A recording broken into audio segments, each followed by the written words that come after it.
All you homeowners have unique needs. Some feel the need to paint their door a vibrant shade of blue. Others have the need to decorate their bathroom with fish, anchors, and other nautical items. And because each homeowner has unique needs, Geico helps you get the right coverage for your home and what's in it. That way, you get exactly what's right for you, even if your needs are unique. Get more with Geico. Welcome to Tales of the Resistance, where we bring you stories of defiance and rebellion, little glimmers of hope in overwhelming times. I'm Amber Hunt. Let's dive in. A Texas Republican quickly adjourned a congressional hearing after being called out for misgendering U.S. Rep. Sarah McBride, the first openly transgender member of Congress. U.S. Rep. Keith Self, R. McKinney, thought he'd be real clever by introducing McBride by calling her Mr. McBride. I now recognize the representative from Delaware, Mr. McBride. Thank you, Madam Chair. U.S. Rep. Bill Keating, D. Massachusetts, insisted Self repeat the introduction, which Self refused to do, later elaborating on social media that, quote, "It is the policy of the United States to recognize two sexes, male and female," end quote. We here at Tales of the Resistance suspect Self was lashing out simply because he's recognized by neither sex when he hits the local assless chaps bar, but we acknowledge that's speculation. What's fact is that Self opted to end the meeting of the Europe Subcommittee of the House Foreign Affairs. Mr. Chairman, have you no decency? I've come to know you a little bit, but this is not decent. We will continue this You hearing. will not continue it with me unless you introduce a duly elected representative the right way. This hearing is adjourned. For her part, McBride said she was disappointed Self ended the hearing early. She said, quote, "I'm not here to fight about pronouns. I'm here to make progress for Delawareans by lowering the cost of living and building a safer America," end quote. Here come the lawsuits. The American Arab Anti-Discrimination Committee, or the ADC, filed a lawsuit against the Trump administration challenging as unconstitutional its actions to deport international students and scholars who support Palestinian rights. The lawsuit, filed last Saturday in the U.S. District Court for the Northern District of New York, seeks a nationwide temporary restraining order to block enforcement of two executive orders signed by President Trump earlier this year. Reuters reports that the lawsuit was sparked by the detention of Mahmoud Khalil, a Columbia University student and permanent U.S. resident of Palestinian descent.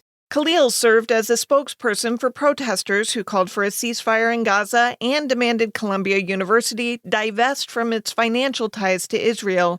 Secretary of State Marco Rubio defended the decision to revoke Khalil's green card last weekend, saying, "This is not about free speech. This is about people that don't have a right to be in the United States to begin with. No one has a right to a student visa. No one has a right to a green card, by the way."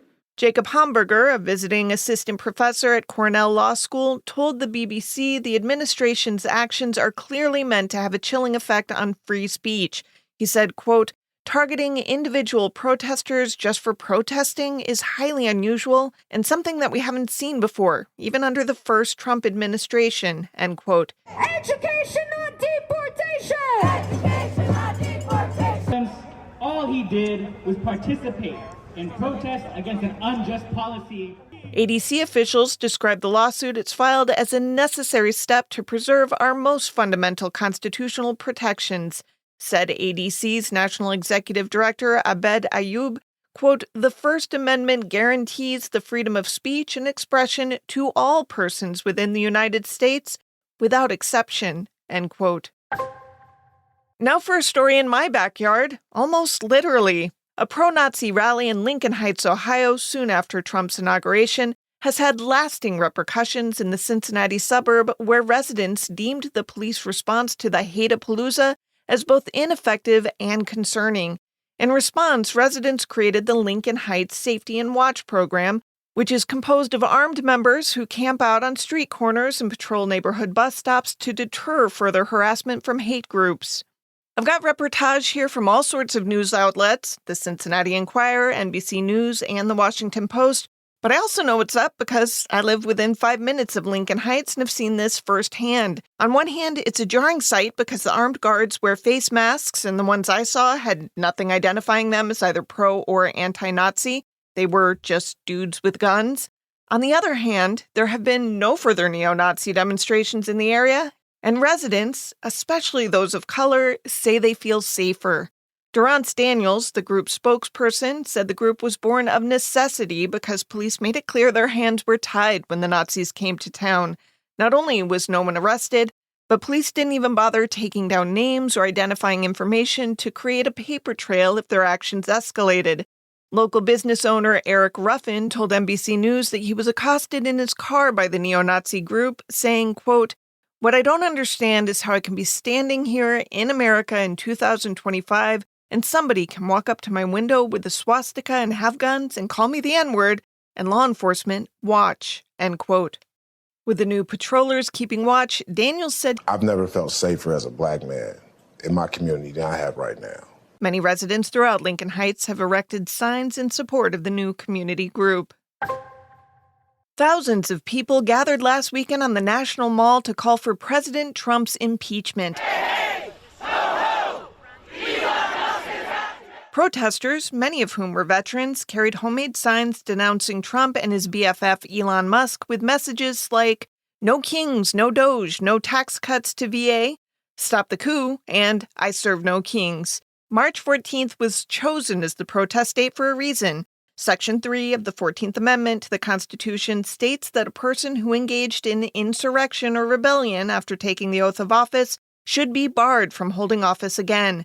NBC4 TV reported that among the demonstrators was Harry Dunn, a former Capitol Police officer who'd fought the mob January 6th. Donald Trump has referred to January 6th as a day of love. This right here is love. I feel this. I love you all.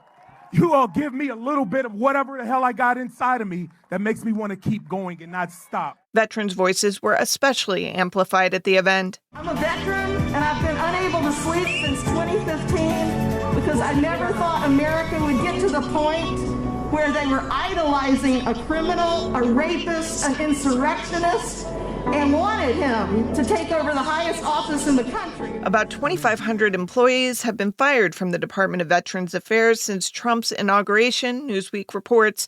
Another 80,000 more employees are expected to be laid off this year as part of Trump's cost-cutting mandate, according to a memo obtained by Military.com.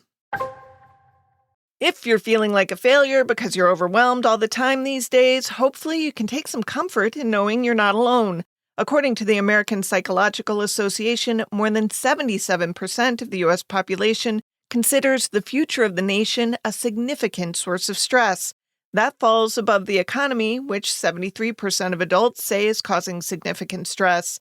The APA points to quote-unquote media overload as a problem.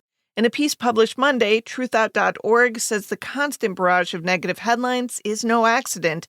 Exhaustion is a strategy, writes Rashida James Saida.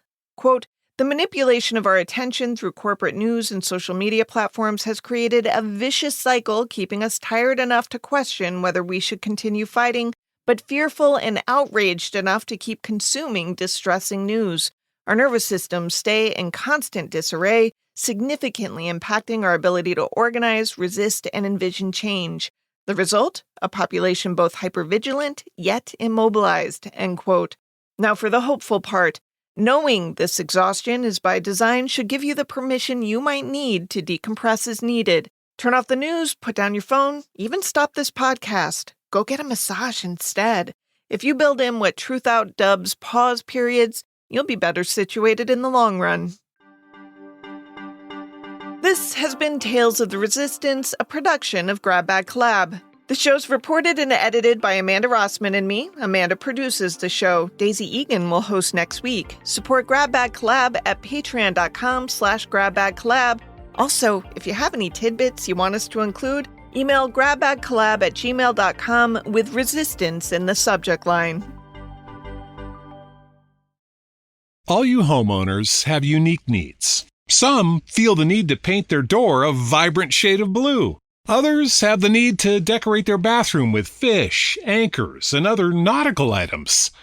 And because each homeowner has unique needs, Geico helps you get the right coverage for your home and what's in it. That way, you get exactly what's right for you, even if your needs are unique. Get more with Geico.